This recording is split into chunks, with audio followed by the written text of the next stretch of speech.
is the Diecast channel, and in this video I'm going to show you this 1970 Dodge Challenger RT. It's from the Fast and the Furious movie, and this is one of my favorites. It's made by Greenlight in a 1:18 scale. So before we unbox it, please don't forget to subscribe my channel, to like this video, to share it, and to click the bell for news. So let's take a better look at it. Once we've unboxed the car, we can take a better look at it. I've also removed the clips that hold the hood down so we can take a look at the engine. Clips are right here. They are very tiny pieces, really, just like those ones in the Highway 61, but a little bit thicker than those. I really recommend when you use that, you try to use some pliers, just like needle noses, but carefully not to scratch the paint, and at the same time not to lose these clips, because they have no replacements, just like the by the opposite of the Highway 61, they have no replacements. I really like this front here. As we can see, the grill mesh is correct, although it's not a grill just like in the Highway 61. And the headlights are very realistic, just like those blinkers here and the blinkers here. They are pieces of acrylic. This is really well made. I really like this Challenger RT emblems right here, as well as the Chrysler pinstripe. These ones are rather decals, and this one is pretty much a photo etched type. The antenna, that's made in metal. It's fixed but very well made. The engine is a 383 Magnum, as we can see right now as we open the hood.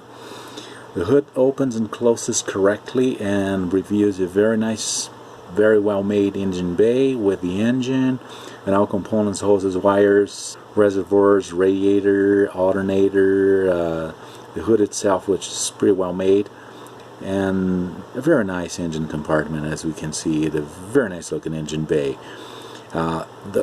The hinges here are not as realistic as those ones we find in Highway 61, since Highway 61 uses the panographic hinges, but they're still pretty well made. So I've clipped the hood back. Dodge emblem. I really like those air intakes. The first Dodge Challenger I've ever seen was a Matchbox back in the 70s. I'm going to show someday. It's a 1:64 scale. It's not really far as well made as this one. The interior, which is all made in black, it's correct. With all the cushions are correct. The seat belts are correct. There's no carpet here, but a plastic piece that simulates it correctly. Central console with 4-on-the-floor stick shift transmission, and the headliner, which is all made in black. It's rather painting on the acrylic. The vinyl top is well reproduced. It's very nice. And the trunk, as we pop the trunk lid open, we can see that the trunk is correctly made. It doesn't have a spare tire, but it's got the gas pipe and the jack right here. I don't know why they didn't put the spare tire, since perhaps the movie car didn't have it. The trim is correct and correctly aligned. The tail lights are very realistic, as well as those mufflers right here. Wheels and tires, which are pretty nice. Not as nice as the original ones, but pretty nice. A 3-spoke steering wheel that steers with the wheels.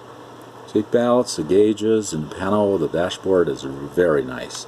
I really enjoy those Chrysler cars.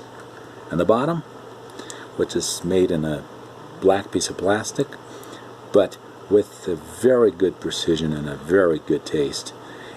The engine, the 383 Magnum, which is orange and correct color. It looks like an engine, actually. The starter here could be black instead of being orange. I don't know if the color is correct. The tranny is correct. The mufflers, which are correctly made in the correct color. The gas tank is black. Suspension that actually works. It's got some coil springs.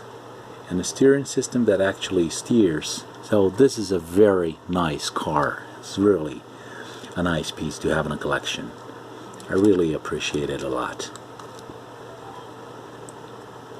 So this is a very nice car to have in a muscle car collection, even though I don't like this Fast and Furious movies. I like the cars, the American cars actually, and this is one of my favorites. I'd like to thank you for all views, likes, and comments. Please don't forget to leave your comments and likes below, and to click the bell for news. Don't forget also to subscribe my channel and stay tuned for new videos that are about to come. I'd like to thank you, and I'll see you in the next video. Bye bye.